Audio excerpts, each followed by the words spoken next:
अंडा शामी बर्गर सभी का फेवरेट होता है और बड़े छोटे हर एक बाज़ार में एक दो ठेले इसके लाजमी लगे होते हैं।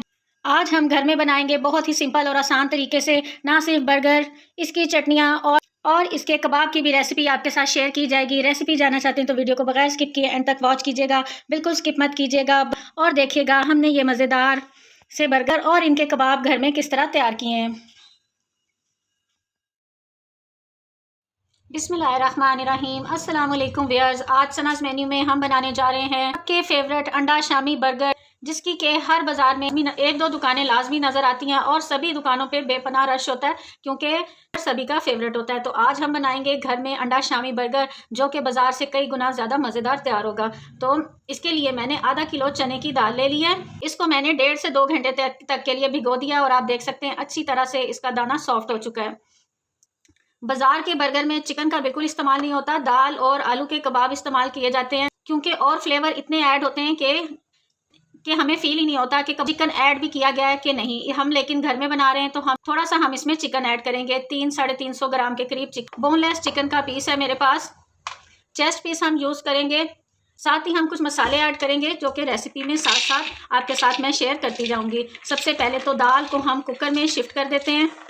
जिस पानी में दाल को भिगोया था वो पानी इस्तेमाल नहीं करेंगे, उसको हम गिरा देंगे और इसमें हम साफ़ पानी ऐड करेंगे। साथ ही ये जो तकरीबन 350 ग्राम के करीब चिकन है, इसके चिकन चेस्ट के बड़े बड़े पीसीज हम इसमें ऐड करेंगे। ज़्यादा छोटे पीसीज नहीं आपने करने। 2 दरमियाने साइज़ के आलू ले लेंगे, ये भी हम इसमें ऐड करेंगे। दाल क्योंकि ड्राई होती है तो आलू जो है इसकी ड्राइनेस को कवर करेगा और हमारे कबाब बिल्कुल भी ड्राई तैयार नहीं होंगे। एक पूरा लहसुन था वो मैंने छील के वो ऐड कर दिया है। आपके पास लहसुन का पेस्ट है तो वो भी ऐड कर सकते हैं। एक छोटे साइज़ का प्याज है, इसको रफली चॉप करके ये भी ऐड कर देंगे। मसालों में 1.5 टीस्पून नमक ऐड करेंगे। साबुत गोल वाली लाल मिर्च ऐड करेंगे, अगर नहीं है तो आप इसमें कुटी हुई लाल मिर्च भी ऐड कर सकते हैं। 1.5 टीस्पून मैंने कुटी लाल मिर्च ऐड की है। 1 टीस्पून सुर्ख मिर्च का पाउडर डालेंगे। 1/4 टीस्पून हल्दी डालेंगे। 1/4 टीस्पून ही अजवाइन का शामिल करेंगे। 2 टीस्पून धनिया पाउडर ऐड कर देंगे।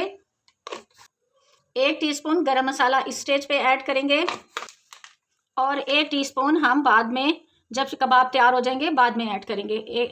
2 टीस्पून चिकन पाउडर ऐड कर रही हूँ और अब हम इसमें इतना पानी ऐड करेंगे कि हमारी सारी दाल अच्छी तरह से डूब जाए। 3 गिलास मैंने पानी के ऐड कर दिए हैं। आप देख सकते हैं अच्छी तरह से दाल हमारी डिप हो गई और ऊपर तक मैंने पानी नहीं रखा, बस बराबर पानी ही इसमें डाला है क्योंकि हमें इस पानी में दाल को गलाना है और इस पानी को इसी में ड्राई करना है, इसलिए हमें ज़्यादा पानी नहीं डालना।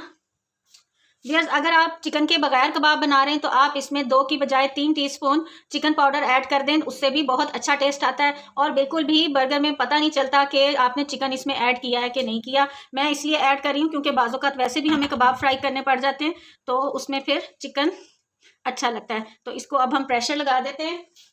सीटी बोलने के बाद तकरीबन 15 मिनट हम प्रेशर कुकर की सीटी चलने देंगे और 15 मिनट बाद फिर हम इसका फ्लेम ऑफ करते हैं और फिर आपको चेक कराते हैं। चिकन और दाल का मिक्सचर अच्छी तरह से गल चुका है और पानी सारा अंदर ही ड्राई हो चुका है। बिल्कुल हमने दाल को ज़्यादा सॉफ्ट नहीं करना, देख सकते हैं बिल्कुल प्रॉपर गली हुई है। दाल को इतना ज़्यादा नहीं गलाएंगे कि ये बिल्कुल ही चम्मच से ही मैश हो जाए। अक्सर लोगों की मैंने वीडियो में देखा है कि शामी कबाब के लिए दाल को इतना ज़्यादा गला लेते हैं कि वो चम्मच से ही ऐसे मिक्स करें तो वो मिक्स हो जाती है। उससे शामी कबाब बहुत ही ज़्यादा ढीले बनते हैं और ऐसे लटक लटक जाते हैं, उनकी सही शेप प्रॉपर नहीं बनती।